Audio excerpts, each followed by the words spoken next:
Je m'appelle Estelle Blackwood, j'ai 90 ans, et je suis bibliothécaire à la retraite depuis 25 ans. Avant de plonger dans mon histoire, dites-moi s'il vous plaît de quel pays vous regardez et l'heure, je veux voir jusqu'où vont mes histoires.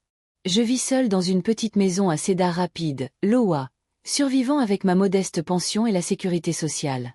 Mon seul compagnon depuis 10 ans a été mon fils, Dorian, qui est revenu vivre à la maison après son 3e divorce.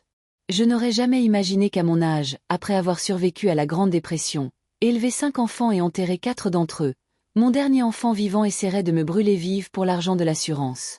L'odeur d'essence remplissait mes narines alors que je luttais contre la ceinture de sécurité qui ne voulait pas se détacher. Mes mains arthritiques tremblaient violemment, mes doigts tâtonnant avec le bouton de déverrouillage qui semblait coincé. À travers le pare-brise, je pouvais voir Dorian debout là, juste en train de regarder. Ne courant pas chercher de l'aide. Ne criant pas de panique. Juste debout là avec les mains dans les poches, attendant. Les flammes n'avaient pas encore commencé, mais je pouvais sentir l'essence imprégner mes vêtements, brûlant ma peau fine comme du papier avec son contact chimique.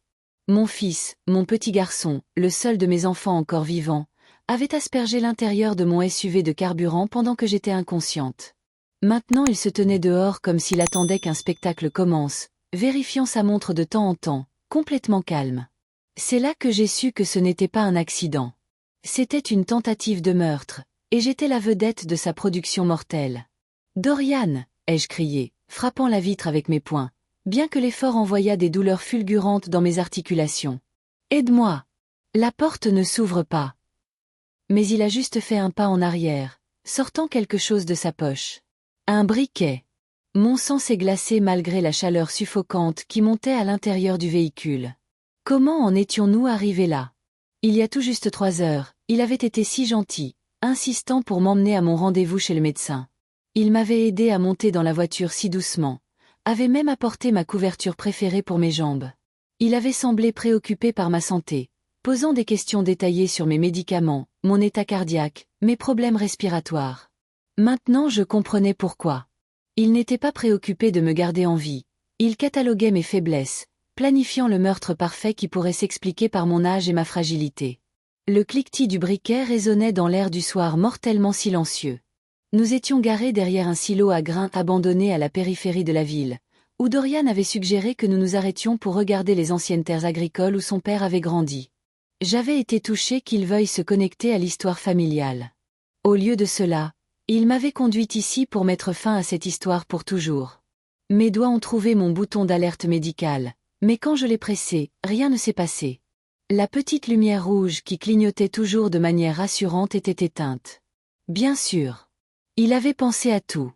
67 ans, et mon fils avait planifié mon meurtre dans les moindres détails. La réalisation m'a frappé comme un coup physique. Ce n'était pas une décision soudaine ou un moment de désespoir.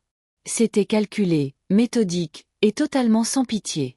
5 millions de dollars, mère, a finalement parlé Dorian, sa voix traversant le verre comme s'il parlait de la météo. C'est ce que vaut ta vie.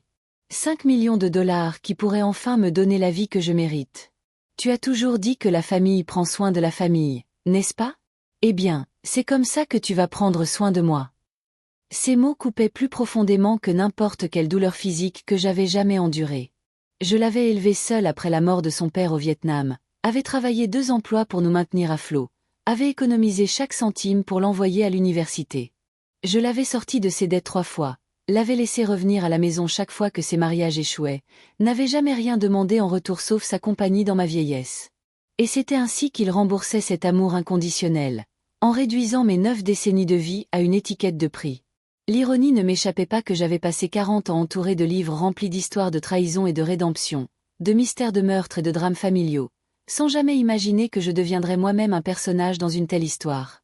Mon esprit s'emballait, essayant de comprendre comment mon petit garçon adorable qui m'apportait des pissenlits et les appelait des fleurs était devenu ce monstre debout devant moi. Quand ces visites étaient-elles passées de soins sincères à des missions de reconnaissance? Quand ces câlins étaient-ils devenus des mouvements calculés pour vérifier si j'étais encore assez forte pour riposter? Les vapeurs d'essence me rendaient étourdie, mais je me forçais à rester consciente. 90 ans sur cette terre m'avaient appris beaucoup de choses, mais la plus importante était celle-ci. La survie n'est pas une question de force, c'est une question d'esprit, et je n'avais pas vécu aussi longtemps en abandonnant quand les choses semblaient désespérées. 6 mois plus tôt, tout avait semblé si différent. Dorian avait commencé à me rendre visite plus fréquemment, apportant des courses, aidant aux réparations domestiques, s'asseyant même avec moi pendant mon thé de l'après-midi. Après des années de contacts sporadiques et de ressentiments évidents concernant sa vie ratée, cette attention soudaine avait semblé être une bénédiction. J'aurais dû savoir que lorsque quelqu'un change son comportement aussi drastiquement, il y a toujours une raison. Mais la solitude nous rend tous idiots, surtout quand vous avez 90 ans et que vos journées consistent en rendez-vous médicaux, mots croisés et conversations avec les photographies de vos enfants morts. J'avais voulu si désespérément croire que mon dernier enfant restant avait finalement mûri, avait finalement compris la valeur de la famille au-delà des signes de dollars. Le changement avait commencé après le dîner de Thanksgiving chez ma voisine. Dorian s'était présenté à l'improviste, il n'avait pas assisté à un repas de fête depuis 5 ans. Autour de la dinde et de la farce, ma voisine Patricia avait mentionné son neveu qui travaillait dans l'assurance, comment il avait aidé à mettre en place des polices qui prendraient soin de ses petits-enfants. Les oreilles de Dorian s'étaient dressées comme un chien de chasse captant une odeur. Il avait posé des questions désinvoltes sur l'assurance vie, sur son fonctionnement pour les personnes âgées, sur l'existence de limites d'âge ou d'exigences de santé. Patricia, bénie soit son âme bavarde, avait tout expliqué en détail, sans jamais remarquer comment Dorian buvait chaque mot alors que je picorais mes haricots verts, un étrange malaise s'installant dans mon estomac.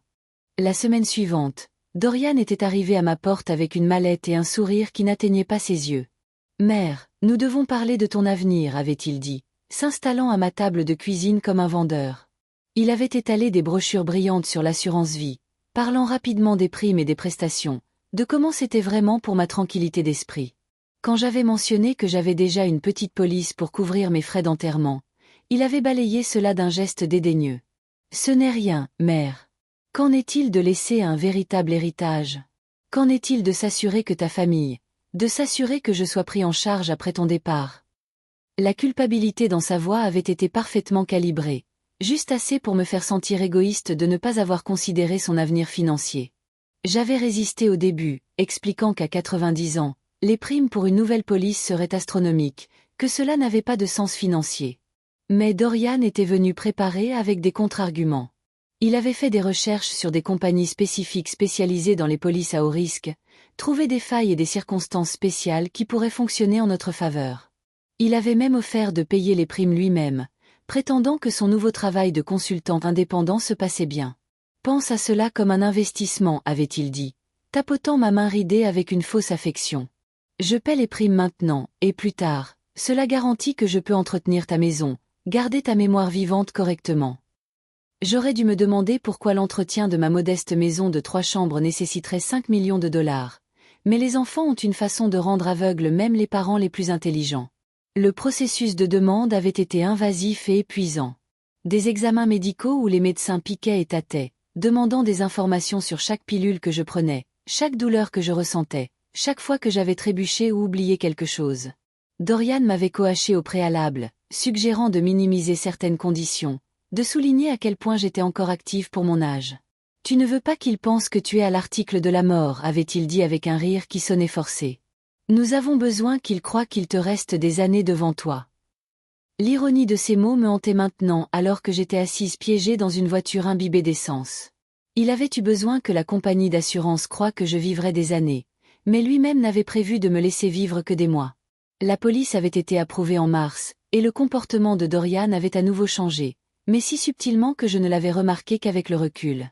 Il rendait toujours visite régulièrement, mais maintenant il y avait une impatience dans sa gentillesse, comme un acteur fatigué de jouer le même rôle soir après soir.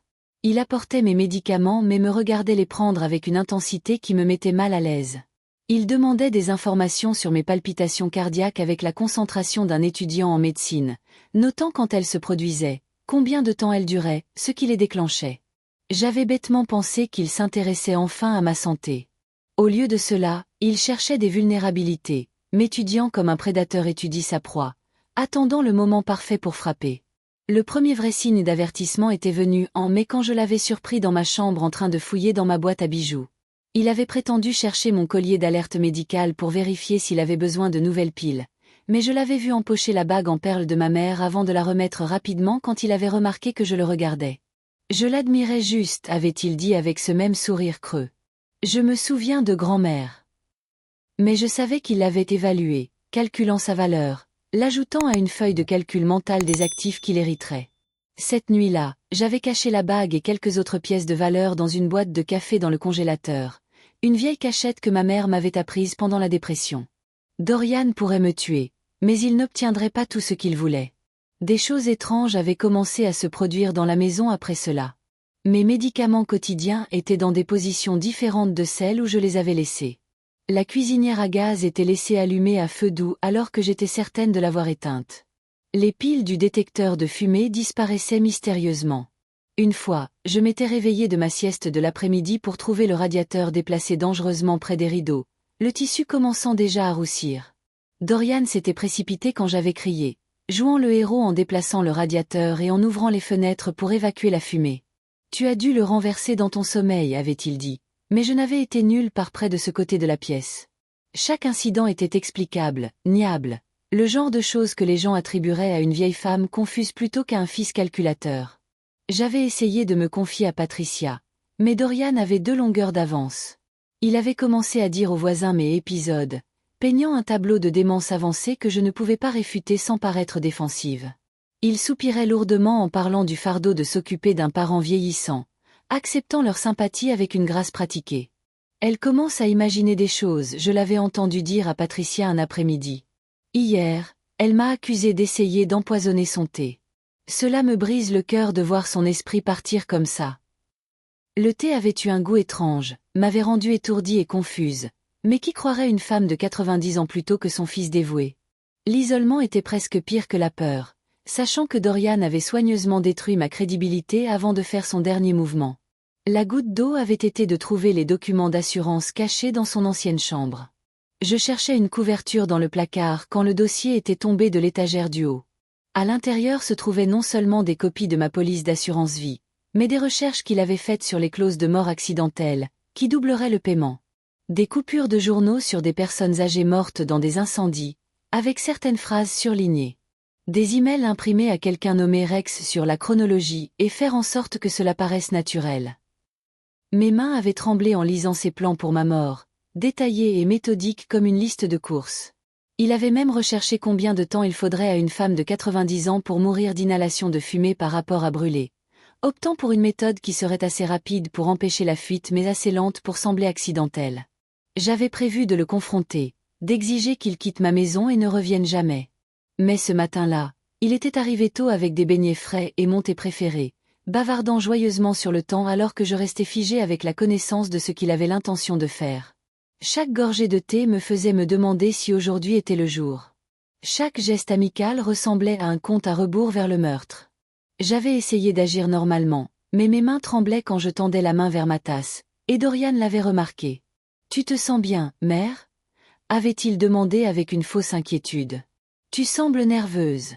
Peut-être devrions-nous faire un tour en voiture, prendre l'air. » La suggestion avait ressemblé à un ordre, et quand j'avais essayé de refuser, prétextant la fatigue, il avait insisté avec une fermeté qui ne souffrait aucune discussion. Le trajet avait commencé assez innocemment, Dorian jouant de vieilles chansons à la radio qu'il savait que j'aimais, parlant de souvenirs de son enfance. Il était passé devant mon ancien lieu de travail, la bibliothèque où j'avais passé 35 ans parmi les livres et les chuchotements silencieux. « Tu te souviens quand je faisais mes devoirs dans la section enfants pendant que tu travaillais ?» avait-il demandé, et pendant un moment, j'avais vu un éclair du garçon qu'il était. Mais ensuite nous étions passés devant le cimetière où son père et ses frères et sœurs étaient enterrés, et son expression s'était durcie. « 5 d'entre vous, avait-il murmuré. Et je suis le seul qui reste pour tout gérer. » Le ressentiment dans sa voix était brut, des décennies de sentiments d'être trompé par le destin distillés en pure amertume. C'est alors que j'avais remarqué que nous nous dirigions hors de la ville, vers les zones rurales où le service de téléphonie cellulaire était irrégulier et les maisons éloignées. Mon anxiété avait grimpé en flèche, mais je m'étais forcé à rester calme, commentant le paysage comme si de rien n'était. Dorian avait sorti un thermos et suggéré que je prenne du thé pour calmer mes nerfs. La gentillesse dans sa voix était si pratiquée, si fausse, que cela m'avait donné la chair de poule. Mais quel choix avais-je? Refuser ne ferait qu'accélérer le plan qu'il avait. Alors j'avais siroté le thé, goûtant l'arrière-goût amer qui n'appartenait pas, sentant l'étourdissement familier s'installer. Cette fois, c'était plus fort, plus rapide, et j'avais su avec une terrible certitude que c'était ça. Aujourd'hui était le jour que mon fils avait choisi pour que je meure. J'avais lutté pour rester consciente alors que le SUV s'arrêtait derrière le silo abandonné, ma vision se brouillant mais mon esprit désespérément clair. À travers la brume, j'avais regardé Dorian mettre des gants. Quand avait-il mis des gants? Et sortir un bidon d'essence de l'arrière. L'odeur m'avait frappé avant que j'aie complètement compris ce qui se passait, l'essence éclaboussant sur les sièges, le sol, s'imprégnant dans mes vêtements. Il avait été méthodique, s'assurant que chaque surface était couverte, versant même de l'essence sur le capot pour que cela ressemble à un incendie de moteur qui s'était propagé. Tout en fredonnant cette même chanson de la radio, aussi décontractée que s'il lavait la voiture au lieu de se préparer à brûler sa mère vivante. La ceinture de sécurité avait été le coup de maître de son plan. Pendant que j'étais semi-consciente, il l'avait enroulée d'une manière ou d'une autre, bloquant le mécanisme avec quelque chose que je ne pouvais pas voir. Même si je me réveillais, même si je me battais, je serais piégée. Il avait pensé à tout, mon fils brillant et terrible. L'enfant que j'avais appris à lire, à penser de manière critique, à résoudre des problèmes. Il avait utilisé chaque compétence que je lui avais donnée pour planifier mon meurtre. Alors que la conscience revenait complètement et que je commençais à lutter, je l'avais vu reculer pour admirer son travail. C'est alors que nos yeux se sont rencontrés à travers le pare-brise, et je n'ai vu aucun remords, aucun doute, juste un calcul froid et de l'anticipation. Maintenant, piégé dans ce piège mortel de la fabrication de mon fils, quelque chose d'ancien et de féroce s'est réveillé en moi. 90 ans de vie ne m'avaient pas rendu faible. Elles avaient fait de moi une survivante. J'avais vécu la pauvreté, la guerre, la perte et le chagrin. J'avais enterré 4 enfants et un mari, chaque deuil menaçant de me briser, mais j'avais enduré. Je serais damnée si je laissais mon dernier enfant restant être celui qui finisse par m'achever. Avec une force née du désespoir et de la rage, j'ai attaqué à nouveau la ceinture de sécurité, utilisant mes clés pour scier le tissu. Mon arthrite criait en signe de protestation, mais je l'ignorais.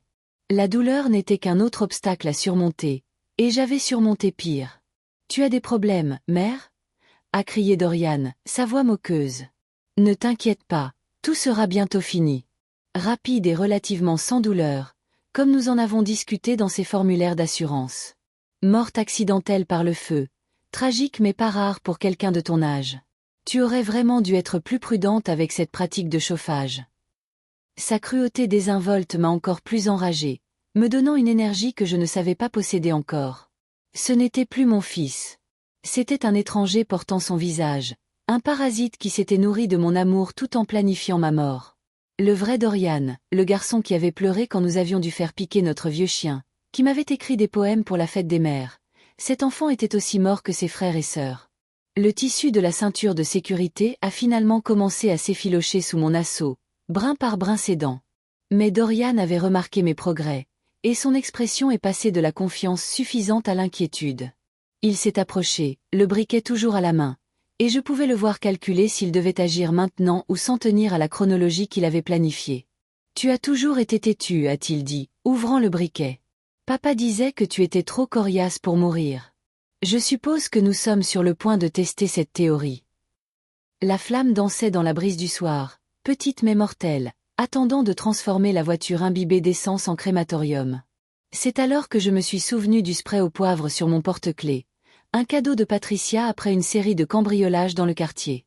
Mes doigts l'ont trouvé juste au moment où la ceinture de sécurité cédait enfin. D'un mouvement fluide qui m'a surprise moi-même, je me suis élancée vers la vitre côté conducteur, j'ai visé à travers le verre et j'ai vaporisé. L'aérosol a frappé la flamme du briquet et le visage de Dorian simultanément, créant une petite boule de feu qui l'a fait trébucher en arrière en criant. Ce n'était pas assez pour le blesser sérieusement, mais cela m'a fait gagner de précieuses secondes. Je me suis faufilée à travers les sièges jusqu'à la porte passager, ma robe lourde d'essence, les doigts glissant sur la poignée. La porte ne bougeait pas, verrouillée de l'extérieur, une autre partie de son plan. Mais la fenêtre était légèrement entr'ouverte pour la ventilation, et j'ai réussi à passer mes doigts à travers, l'abaissant manuellement avec une force que je n'aurais pas dû avoir. Dorian se remettait, jurant et s'essuyant les yeux, le briquet tombé quelque part dans le gravier. Je savais que j'avais des secondes avant qu'il ne le trouve ou n'en sorte un autre. 90 ans, trempé d'essence, et je sortais par la fenêtre d'une voiture comme un héros de film d'action.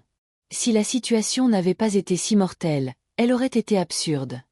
J'ai heurté le sol durement, ma hanche criant en signe de protestation, Mais l'adrénaline m'a fait continuer à bouger.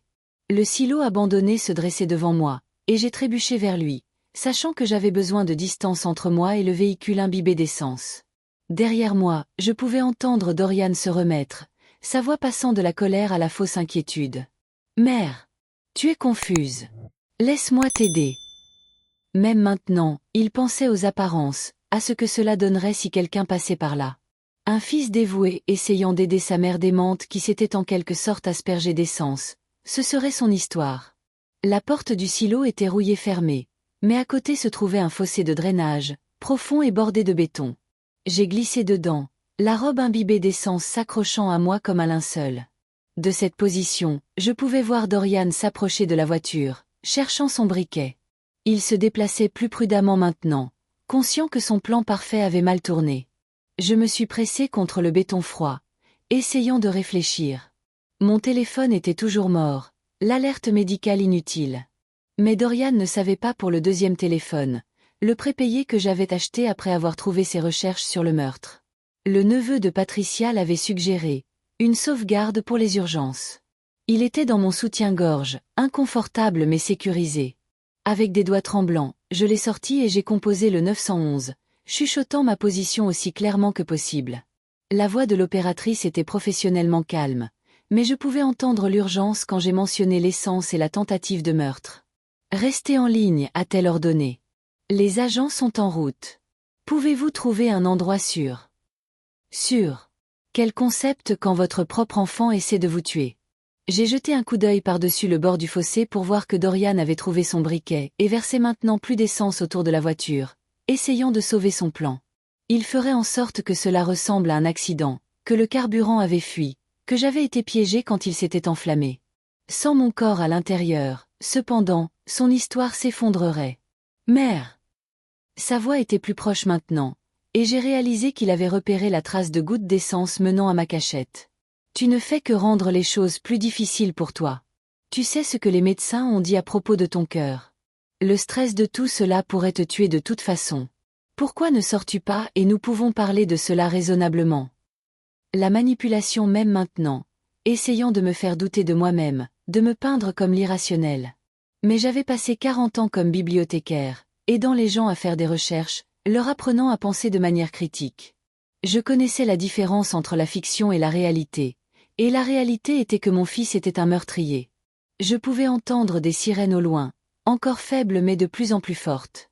Dorian les a entendues aussi, et son prétexte de calme s'est brisé. Il est apparu au bord du fossé, le visage tordu de rage et de désespoir. « Stupide vieille femme! Sais-tu ce que tu as fait? Tout ce pourquoi j'ai travaillé, planifié, tu as tout ruiné. » Il a commencé à descendre vers moi, et j'ai reculé, plus profondément dans le tunnel de drainage qui passait sous l'ancienne route. Il faisait sombre et sentait la décomposition, mais c'était loin de lui, et c'est tout ce qui comptait. Mon cœur battait si fort que je pensais qu'il pourrait effectivement lâcher, prouvant sa prédiction correcte dans l'ironie la plus cruelle possible. Le tunnel était plus long que prévu, une relique de l'époque où cette zone était des terres agricoles actives. Je pouvais entendre Dorian derrière moi, sa respiration résonnant sur les murs de béton. 5 millions de dollars, mère. C'est tout ce que je voulais. Ma juste part après tout ce que j'ai traversé. Sais-tu ce que c'est d'être le seul survivant? Regardez Tommy mourir dans cet accident de voiture, Bette du cancer, Margaret en couche, et Samuel d'overdose?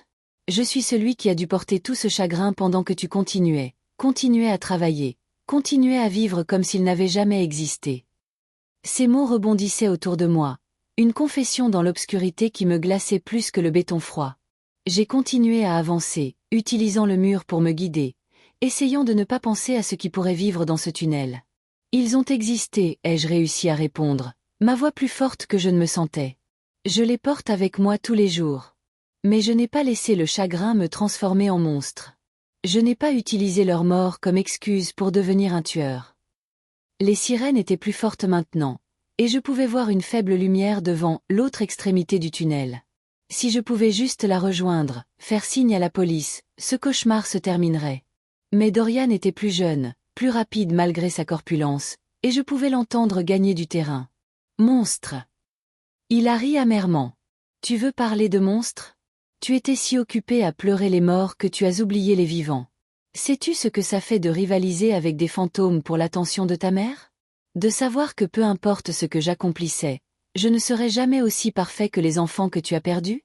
Tommy aurait été médecin, tu disais. Beth aurait été artiste. Mais moi, qu'est-ce que j'étais censée être? La douleur dans sa voix était réelle, des décennies de ressentiment se déversant dans cette confession souterraine. Mais la douleur ne justifiait pas le meurtre, et comprendre n'égalait pas le pardon. Je suis sorti du tunnel dans un champ, le soleil du soir aveuglant après l'obscurité. Des voitures de police étaient visibles sur la route, des agents se déployant pour chercher. J'ai agité frénétiquement, essayant de crier mais trouvant ma voix presque disparue. Derrière moi, Dorian a jailli du tunnel, a vu la police et s'est arrêté. Pendant un moment, nous nous sommes juste regardés à travers le champ, mère et fils, victime et assassin potentiel. Je l'ai vu calculer ses chances, envisager de fuir, puis lever lentement les mains en signe de reddition.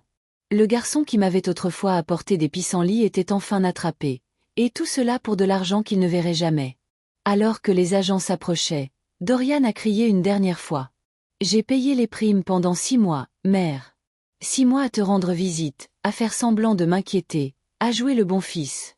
As-tu une idée de combien c'était difficile?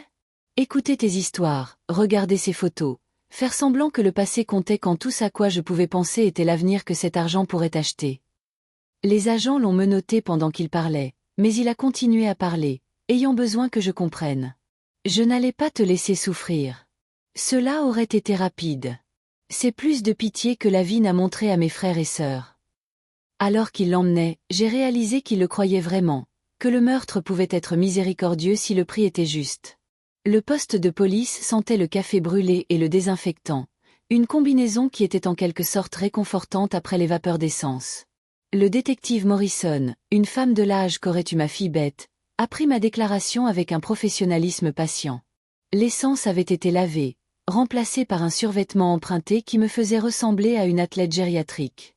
Alors que je racontais les événements, j'ai regardé l'expression de Morrison passer du scepticisme à l'horreur à la colère. « Nous devrons vérifier votre maison », a-t-elle dit doucement. « S'il planifie cela depuis des mois, il pourrait y avoir des preuves d'autres tentatives. » Les preuves, comme il s'est avéré, étaient accablantes.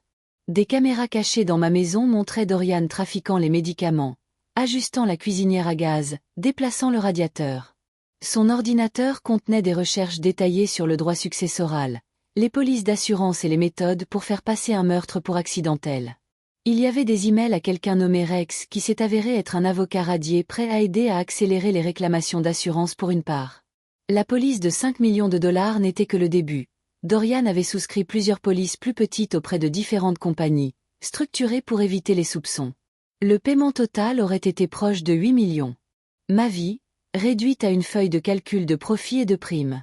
Patricia est venue au poste, les larmes coulant sur son visage. « Je suis tellement désolée, Estelle. J'aurais dû le voir. La façon dont il parlait de toi, comme si tu étais déjà partie. Je pensais que c'était juste le stress de l'aidant, mais... » Elle s'est arrêtée, la culpabilité écrite sur ses traits. Mais comment aurait-elle pu savoir? Dorian avait parfaitement joué son rôle, le fils dévoué sacrifiant sa vie pour s'occuper de sa mère âgée. Il avait trompé tout le monde, y compris moi pendant trop longtemps. La vérité la plus difficile était qu'il avait utilisé notre vraie relation, notre histoire authentique, comme camouflage pour ses intentions mortelles. Le procureur, un jeune homme vif nommé Shane, a exposé l'affaire avec une efficacité brutale. Tentative de meurtre, fraude à l'assurance, maltraitance des personnes âgées. Les accusations s'accumulaient comme les livres que j'avais l'habitude de ranger. Avec les preuves que nous avons, il risque 25 ans à perpétuité, a expliqué Shane. La préméditation, la vulnérabilité de la victime, le motif financier. Les jurys ne sont pas cléments envers les enfants qui tentent de tuer leurs parents pour de l'argent. Une partie de moi se sentait soulagée, mais une autre partie, la mère en moi, pleurait la perte de mon dernier enfant.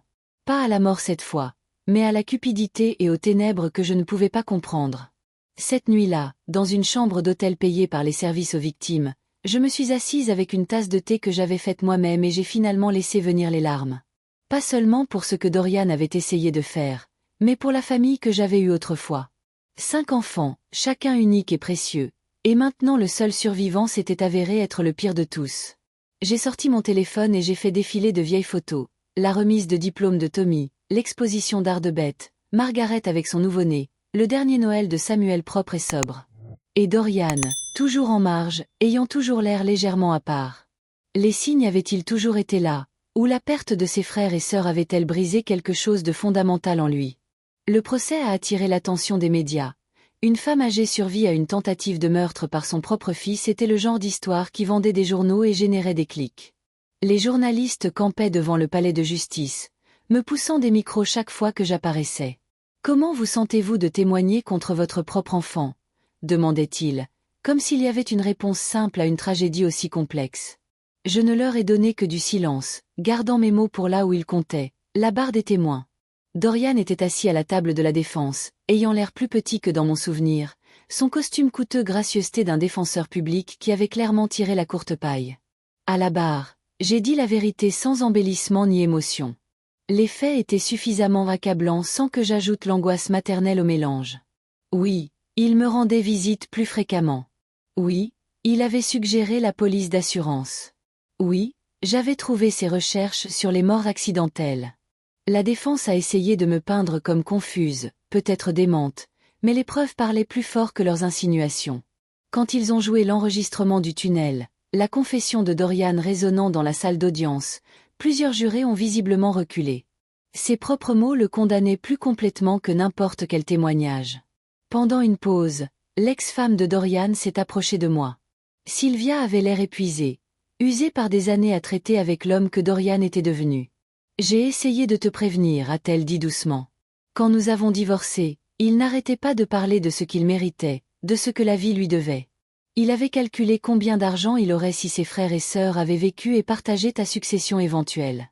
Dans son esprit, leur mort signifiait qu'ils devraient obtenir leur part aussi. Elle a fait une pause, puis a ajouté. Il plaisantait sur le fait de t'aider à rejoindre ta récompense. Je pensais que c'était juste de l'humour noir. Je suis désolée de ne pas l'avoir pris au sérieux. La révélation la plus choquante est venue de Tommy Jr.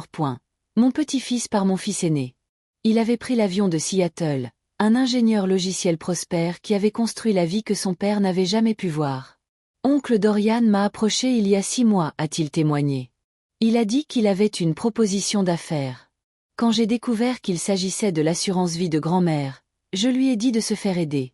Il a ri et a dit que j'étais trop sentimentale, que je ne comprenais pas comment le monde fonctionnait vraiment. Tommy Jr. avait enregistré la conversation, un autre clou dans le cercueil de Dorian. L'enfant de mon fils décédé avait montré plus de loyauté envers moi que mon fils vivant ne l'avait jamais fait. Le jury a délibéré pendant moins de 3 heures. Coupable sur tous les chefs d'accusation. Alors qu'ils emmenaient Dorian, il s'est tourné vers moi une dernière fois. Je suis le seul qui reste, mère. Ton seul enfant vivant. Cela ne signifie-t-il rien pour toi? Le désespoir dans sa voix aurait pu me toucher autrefois, mais plus maintenant. Cela signifiait tout pour moi, ai-je répondu, ma voix stable malgré mes larmes. C'est pourquoi cela fait si mal. Tu as raison, tu es mon seul enfant vivant. Et tu as choisi d'être un meurtrier. Il a tressailli comme si je l'avais giflé, puis s'est éloigné en traînant ses chaînes, le fils que j'avais élevé disparaissant dans le système qui l'hébergerait pendant des décennies. 6 mois après le procès, je pensais que le cauchemar était terminé. Le verdict de culpabilité avait été rapide, la peine de Dorian sévère, 25 ans à perpétuité. Mais assise dans ma cuisine ce matin d'octobre, lisant la lettre qui venait d'arriver, j'ai réalisé que l'histoire était loin d'être terminée. L'écriture n'était pas le script soigné de Dorian mais un gribouillage déchiqueté qui m'a glacé le sang. Tu penses avoir gagné, vieille femme? Le jeu n'est pas terminé. Ton fils ne travaillait pas seul, et nous voulons ce qui nous appartient. 5 millions de dollars ne disparaissent pas comme ça. Paix, ou brûle pour de vrai cette fois. R pour Rex, l'avocat radié qui avait aidé Dorian à tout planifier. La police ne l'avait jamais trouvé, supposant qu'il avait fui l'État quand le plan s'était effondré. Mais il était toujours là, toujours avide de l'argent qu'on lui avait promis. Mes mains tremblaient en posant la lettre, l'esprit s'emballant. Les polices d'assurance avaient été annulées, l'argent jamais versé.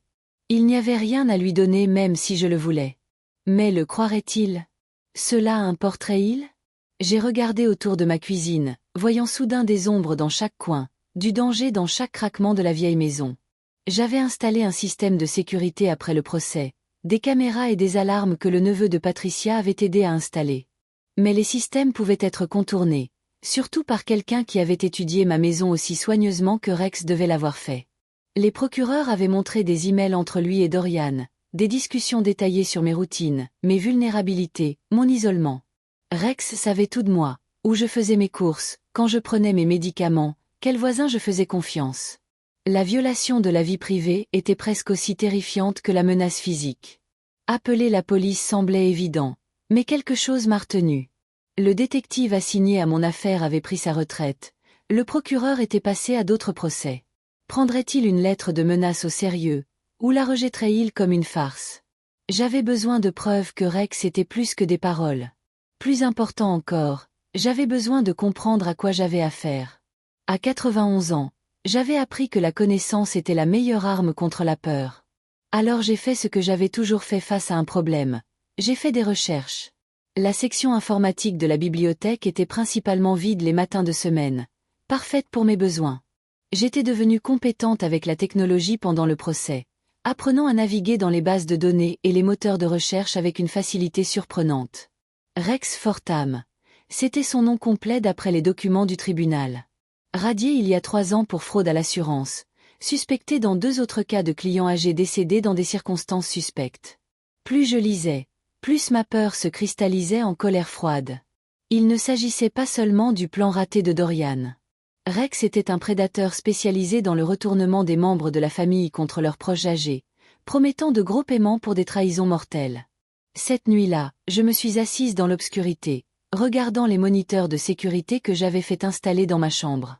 Chaque voiture qui passait, chaque ombre qui bougeait faisait battre mon cœur. À 2h47 du matin, je l'ai vu. Une silhouette près du portail arrière, testant la serrure. Les caméras ont capturé son visage clairement, plus vieux que sa photo d'arrestation, plus gris, mais définitivement Rex Fortham. Il n'a pas essayé d'entrer, s'est juste tenu là pendant 5 minutes, s'assurant que je le verrais. S'assurant que je sache qu'il pouvait m'atteindre quand il le voulait. La guerre psychologique avait commencé. Le lendemain matin, j'ai appelé Tommy Jr. à Seattle. Mon petit-fils avait prouvé sa loyauté pendant le procès, et j'avais besoin d'un allié qui ne me traiterait pas comme une vieille femme fragile. Fais tes bagages, grand-mère, a-t-il dit immédiatement après que j'ai expliqué. Je te réserve un vol ici. Aujourd'hui. Mes fuirs ressemblaient à une défaite, comme laisser Rex gagner. En plus, à 91 ans, recommencer dans une nouvelle ville semblait plus intimidant que d'affronter un tueur. Non, lui ai-je dit fermement. C'est ma maison. J'ai enterré 4 enfants et survécu à un qui a essayé de me tuer. Je ne vais pas fuir devant un avocat de bas étage. Patricia m'a trouvé cet après-midi-là en train d'installer de nouvelles serrures sur toutes les fenêtres. Estelle, qu'est-ce que tu fais? A-t-elle demandé, me regardant lutter avec un tournevis. Je lui ai montré la lettre, regardé son visage pâlir. Nous appelons la police tout de suite, a-t-elle insisté, mais j'ai secoué la tête. Pas encore. J'ai besoin de plus qu'une lettre et quelques images de sécurité de lui debout près de mon portail. J'ai besoin de preuves d'une intention réelle, quelque chose qui le mettra en prison pour de bon. Patricia m'a regardé comme si j'avais perdu la tête. Peut-être que c'était le cas. Mais j'avais appris de la tentative de Dorian. Parfois la meilleure défense nécessitait de penser comme un prédateur soi-même. J'ai passé la semaine suivante à établir de nouvelles routines, délibérément imprévisibles. Différents itinéraires vers l'épicerie, des heures aléatoires pour quitter la maison, des voisins invités à des heures inhabituelles. Si Rex regardait, apprenant mes habitudes, je ne lui donnerais rien d'utile. J'ai aussi commencé à porter plus qu'un spray au poivre. Le propriétaire du prêteur sur gage avait l'air sceptique quand une femme de 91 ans a demandé des tasers, mais l'argent était de l'argent. C'est le modèle léger, avait-il expliqué. Bon pour environ 3 décharges avant de devoir être rechargé. 3 chances de me défendre. Cela devrait suffire.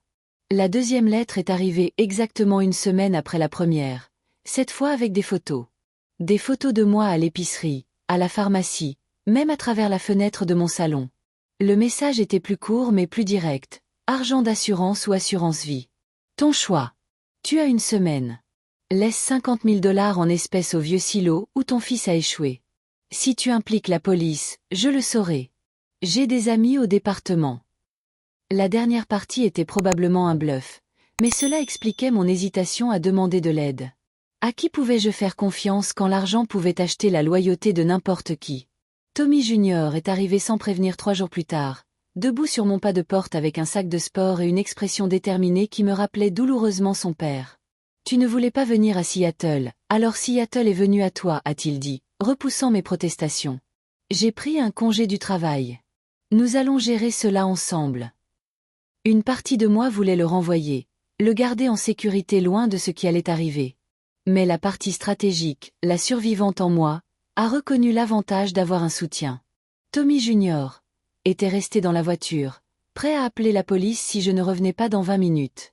Quand je me suis glissé dans le siège passager, il m'a regardé avec un mélange d'admiration et d'inquiétude. « Grand-mère, tu viens de faire un marché avec un criminel. » J'ai hoché la tête, ressentant chacune de mes 91 années mais aussi étrangement énergisée. Parfois, tu dois choisir entre différents types de dangers. Vasquez veut de l'argent. Rex veut ma mort. Je préfère celui qui me voit comme utile plutôt que jetable. Cette nuit-là, j'ai composé une réponse aux demandes de Rex, les mains stables en écrivant. J'ai accès à 30 000 en espèces, tout ce que j'ai pu retirer sans éveiller les soupçons. Le vieux silo, minuit demain. Viens seul ou l'accord est annulé. C'était moins que ce qu'il avait demandé mais assez crédible pour le faire sortir. J'ai fait photographier la lettre par Tommy Junior, avant de la laisser au point de dépôt que Rex avait utilisé, une brique lâche dans le mur du cimetière. Le piège était tendu. Les 24 heures suivantes ont rampé avec une lenteur agonisante. Tommy Junior voulait impliquer la police, mais je ne pouvais pas risquer les connexions revendiquées de Rex. Au lieu de cela, nous nous sommes préparés à plusieurs éventualités. Si les gens de Vasquez attrapaient Rex, bien. Sinon, nous aurions des plans de secours impliquant les enregistrements dont Dorian avait parlé. J'avais déjà engagé un détective privé pour fouiller le bureau et l'appartement de Rex pendant qu'il était distrait au silo.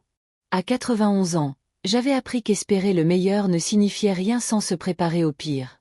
Le silo abandonné avait l'air différent la nuit, les ombres s'accumulant comme de l'encre renversée autour de sa base. Tommy Junior et moi sommes arrivés tôt, garant assez loin pour observer sans être vus.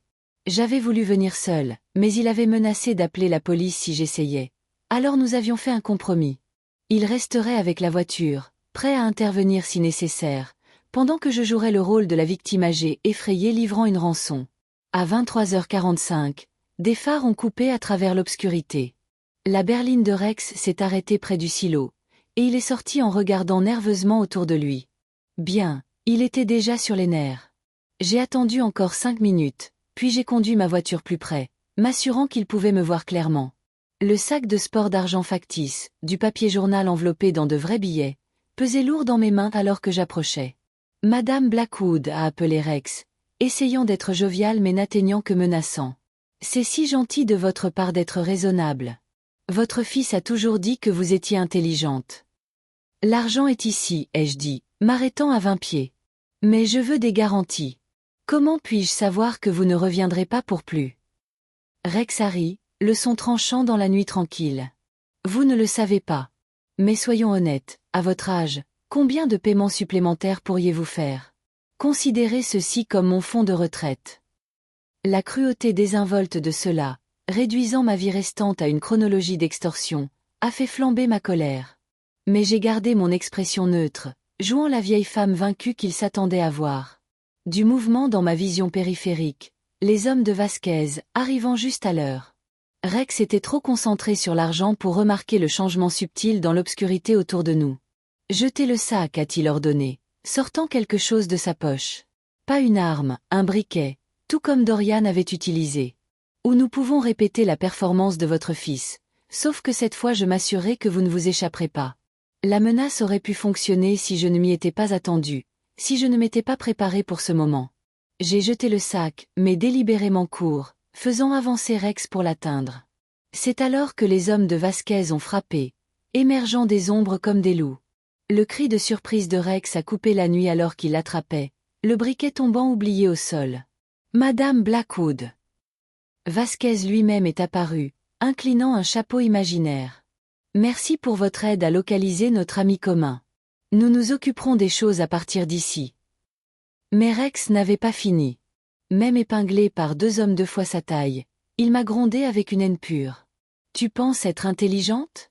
J'ai des enregistrements de tout, ton fils planifiant ton meurtre, moi les dents, des noms et des dates et des preuves. Si je tombe, j'emmène tout le monde avec moi. C'était censé être une menace, mais j'ai entendu une opportunité. Où? Ai-je demandé, m'approchant malgré l'avertissement de Tommy Junior depuis la voiture. Où sont ces enregistrements? Le sourire de Rex était laid. Tu aimerais bien le savoir, toi ancienne. Le poing de Vasquez a coupé l'insulte qu'il avait planifiée, le laissant haletant. Le détective privé que j'avais engagé a appelé à 3 heures du matin avec succès. Je les ai trouvés, a dit Marcus Chen, la voix fatiguée mais triomphante. Caché dans un coffre-fort sous un faux nom, mais votre conseil sur ces dettes de jeu m'a conduit à la bonne banque. Le coffre était en retard. Le directeur était heureux de l'ouvrir avec la documentation appropriée. Les enregistrements étaient tout ce que Rex avait prétendu et plus. Des heures de conversation entre lui et Dorian, des plans détaillés, même des discussions avec d'autres clients potentiels sur le ciblage de leurs proches âgés. À l'aube, j'étais assise au poste de police à nouveau, cette fois avec le remplaçant du détective Morrison, une jeune femme nommée Hugh qui écoutait les enregistrements avec un dégoût croissant. C'est suffisant pour mettre Rex en prison pendant des décennies, a-t-elle confirmé. Conspiration, tentative de meurtre, fraude, et ces autres cas qu'il mentionne? Nous allons rouvrir ces enquêtes immédiatement. Le soulagement aurait dû être écrasant, mais je ne ressentais qu'un épuisement creux. Combien d'autres personnes âgées Rex et ses semblables avaient-ils ciblées? Combien de familles avaient été déchirées par la cupidité? Les gens de Vasquez avaient laissé Rex attaché devant le poste de police avec une note détaillant sa localisation et ses crimes, leur propre forme de justice qui gardait leurs mains techniquement propres. Il était en détention maintenant, divagant sur le fait d'avoir été kidnappé, mais les preuves parlaient plus fort que ses protestations. Tommy Junior était assis à côté de moi alors que nous donnions nos déclarations, sa présence un réconfort dont je n'avais pas su que j'avais besoin. « C'est fini, grand-mère » a-t-il dit doucement. Mais quelque chose dans mon instinct disait le contraire. L'enquête a révélé que Rex avait 3 partenaires, tous spécialisés dans différents aspects de la fraude aux personnes âgées. L'un créait de faux documents, un autre gérait les demandes d'assurance, le 3e gérait le blanchiment d'argent. Mon cas avait exposé tout un réseau s'attaquant aux personnes âgées, transformant les membres de la famille en armes contre leur propre sang. Le FBI s'est impliqué, des raids menés dans 3 États. L'ampleur était stupéfiante, des dizaines de victimes, des millions en fraude tentée, au moins 6 meurtres confirmés déguisés en accidents. Mais même alors que le filet se refermait autour de l'opération de Rex, je ne pouvais pas me débarrasser du sentiment d'être observé. Peut-être que c'était de la paranoïa, le prix de la survie. Ou peut-être que c'était de l'instinct, affiné par 91 ans de lecture des gens et des situations. Il y a quelqu'un d'autre, ai-je dit au détective Hugh lors d'une de nos réunions de suivi. Rex était un cadre intermédiaire, pas le cerveau. Quelqu'un de plus gros est derrière cela. Hugh a hoché la tête lentement. Nous enquêtons sur cette possibilité.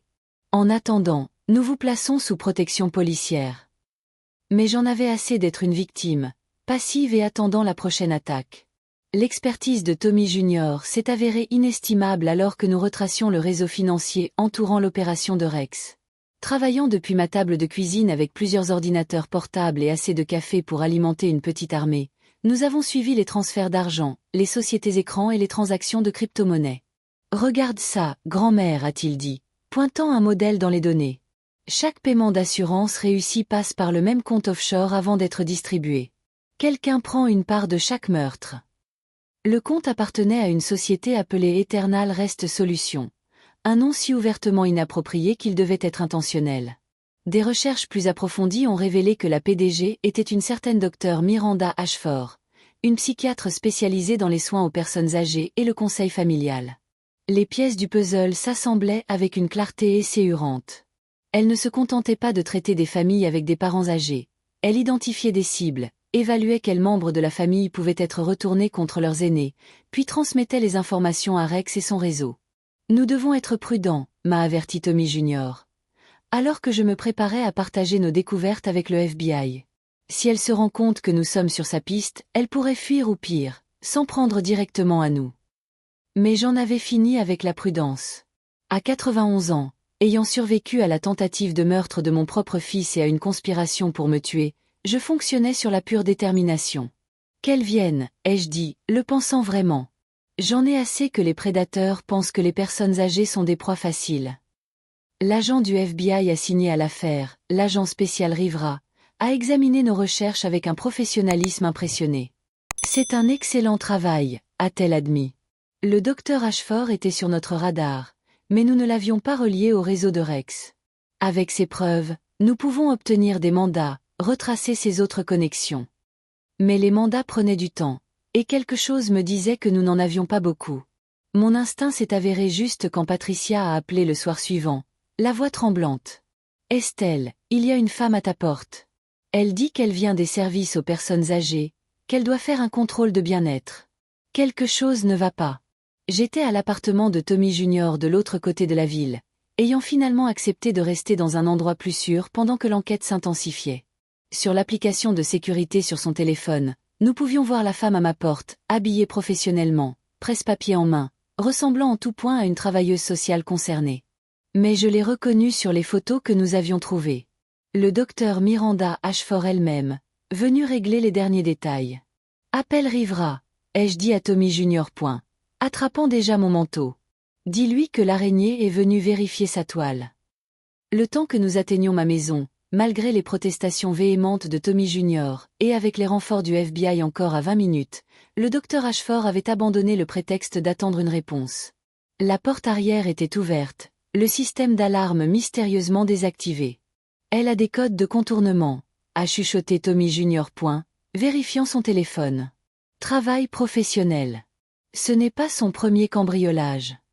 Nous aurions dû attendre les renforts, mais quelque chose me poussait en avant. Cette femme avait orchestré la mort de dizaines de personnes âgées, transformé des familles en armes de meurtre. Elle était dans ma maison, violant mon sanctuaire. Je serais damné si je la laissais s'en aller.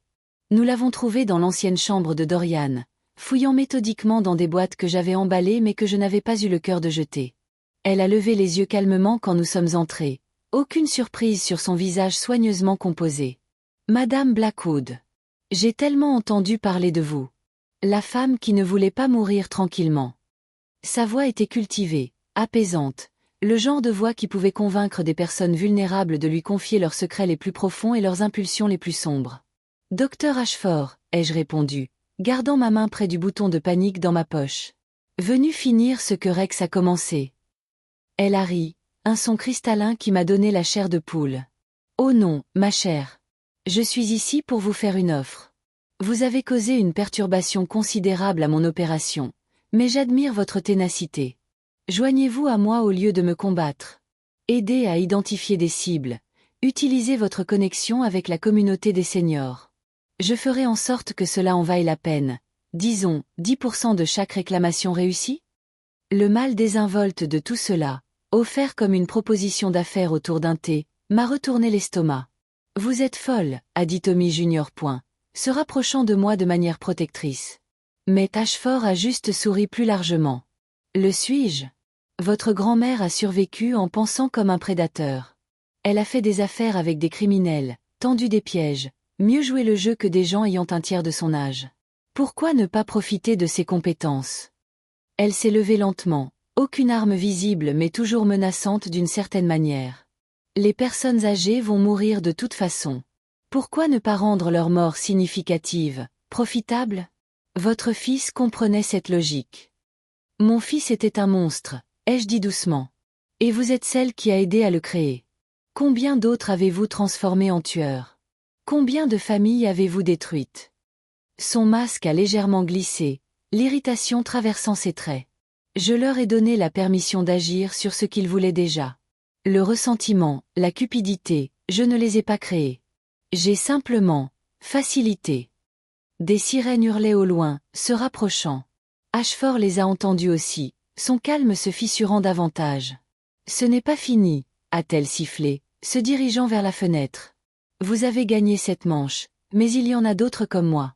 Les personnes âgées sont des victimes parfaites, vulnérables, confiantes, et bientôt mortes de toute façon. Nous ne faisons qu'accélérer l'inévitable. » La tentative d'évasion d'Ashford était athlétique pour une femme dans la cinquantaine, mais elle n'avait pas compté sur mes préparatifs. La fenêtre qu'elle a essayée était une que j'avais fait spécialement renforcer après les menaces de Rex. Elle avait l'air normale mais était essentiellement incassable. Alors qu'elle luttait avec, des agents du FBI ont déferlé par la porte d'entrée, arme au poing. L'arrestation a été rapide et professionnelle, mais les paroles d'Ashford résonnaient dans mon esprit. D'autres comme elle, considérant les personnes âgées comme des ressources jetables à récolter. Le réseau était plus grand qu'une simple opération. En détention, Ashford a essayé de négocier, offrant des noms et des connexions en échange de clémence. Le FBI a obtenu plus qu'il n'avait négocié. Un réseau international ciblant les personnes âgées dans une douzaine de pays, des opérations sophistiquées qui transformaient les soignants en tueurs et les membres de la famille en complices. Mon cas avait été le fil qui avait tout démêlé, la tentative ratée de Dorian l'erreur qui avait exposé toute la toile. Il y avait une amère ironie là-dedans. La cupidité de mon fils avait finalement sauvé des vies en révélant la conspiration. Tommy Jr. est resté un mois de plus alors que les procès commençaient, Rex et Ashford faisant face à des accusations fédérales qui garantiraient qu'ils meurent en prison. D'autres arrestations ont suivi, une cascade de conspirateurs et de tueurs potentiels pris dans le filet. J'ai témoigné par liaison vidéo, refusant de leur donner la satisfaction de me voir en personne à nouveau. Chaque témoignage était comme une autre victoire, un autre prédateur retiré de la chasse. Mais Ashford avait eu raison sur une chose, les personnes âgées seraient toujours vues comme vulnérables par ceux prêts à les exploiter. C'est alors que j'ai pris ma décision. Avec l'argent de la récompense du FBI pour avoir exposé le réseau et la restitution des actifs saisis, j'avais des ressources que je n'avais jamais imaginées. À 91 ans, j'aurais pu vivre tranquillement, en sécurité, en prétendant que le monde n'était pas plein de prédateurs. Au lieu de cela, j'ai fondé la fondation Blackwood, une organisation dédiée à la protection des personnes âgées contre l'exploitation. Nous fournissions des systèmes de sécurité, une défense juridique, et surtout, une éducation sur les tactiques utilisées pour retourner les familles contre leurs membres âgés. Patricia est devenue ma codirectrice, son neveu notre chef de la sécurité. Tommy Jr. a conçu notre infrastructure numérique, créant des applications et des systèmes d'alerte spécifiquement pour les utilisateurs âgés. Même Dorian, depuis sa cellule de prison, a contribué, écrivant des analyses détaillées de la façon dont il avait été recruté et manipulé, des aperçus de la psychologie de la maltraitance des personnes âgées qui nous ont aidés à identifier les signes avant-coureurs. Je ne lui ai pas pardonné, je ne lui pardonnerai peut-être jamais, mais je pouvais utiliser son expérience pour empêcher d'autres familles de subir le même sort. 5 ans se sont écoulés depuis cette nuit dans le SUV imbibé d'essence. J'ai maintenant 96 ans, officiellement la plus ancienne directrice de fondation active du pays. La fondation Blackwood a aidé à prévenir plus de 200 cas de tentatives de maltraitance de personnes âgées. Notre taux de réussite impressionnant même les forces de l'ordre cynique. Nous avons témoigné devant le Congrès, poussant pour des lois plus fortes protégeant les personnes âgées. Mon histoire, autrefois un cauchemar que je voulais oublier, est devenue un cri de ralliement pour d'autres qui refusent d'être des victimes. Dorian écrit parfois, des lettres pleines de regrets et de mises à jour sur les programmes pénitentiaires qu'il a lancés pour les détenus qui ont commis des crimes contre des membres de leur famille. Il ne sera jamais libre, sa peine le garantit, mais il a trouvé un autre type de but. Il dit qu'aider les autres à comprendre comment ils sont devenus des monstres est son seul chemin vers la rédemption. Je ne lui rends pas visite, je ne peux pas me résoudre à le voir en personne, mais je lis les lettres. Elles me rappellent que même les bonnes personnes peuvent être transformées en armes avec la bonne manipulation. Le docteur Ashford est morte en prison l'année dernière, poignardée par un autre détenu dont la grand-mère avait été l'une de ses victimes. Rex a survécu mais passe ses journées en isolement, trop d'ennemis parmi la population générale. Le réseau dont il faisait partie existe toujours en fragments, de nouveaux prédateurs toujours prêts à profiter des vulnérables. Mais nous sommes prêts pour eux maintenant, une armée croissante de personnes âgées qui refusent de partir tranquillement, qui ont appris à riposter avec sagesse et technologie et un refus obstiné d'être des victimes. Je vis toujours dans la même maison, bien qu'elle ait été transformée en quelque chose qui s'approche d'une forteresse. Pas par peur, mais comme terrain d'essai pour les mesures de sécurité que nous recommandons aux autres. Tommy Jr. me rend visite mensuellement, amenant ses enfants, mes arrière-petits-enfants qui ont grandi en entendant des histoires de leur arrière-grand-mère coriace qui a repoussé des tueurs. Ils ne comprennent pas encore complètement. Voient cela comme une sorte de conte de super-héros. C'est peut-être ce que c'est, d'une certaine manière. Pas le super-héros invulnérable, mais celui qui survit malgré la vulnérabilité. Certains soirs, je m'assois sur mon porche avec du thé que j'ai fait moi-même, regardant le coucher de soleil peindre le ciel dans des nuances de feu. Je pense à cette nuit-là, piégée et trempée d'essence, mon propre fils attendant que je brûle. J'ai survécu à ça. J'ai survécu à Rex et son extorsion. J'ai survécu au docteur Ashford et son réseau de tueurs. À 96 ans, je suis devenue quelque chose que je n'avais jamais prévu. Pas seulement une survivante, mais une protectrice, une guerrière dans la lutte contre ceux qui voient l'âge comme une faiblesse. Mon corps est fragile, mon temps limité, mais mon esprit? Mon esprit brûle plus fort que n'importe quel feu qu'il pourrait allumer. Et jusqu'à mon dernier souffle, je m'assurais que d'autres puissent dire la même chose. Les prédateurs devraient le savoir maintenant. Nous, les personnes âgées, ne tombons pas facilement. Nous avons survécu à trop de choses pour arrêter de nous battre maintenant. Fin. N'oubliez pas de vous abonner.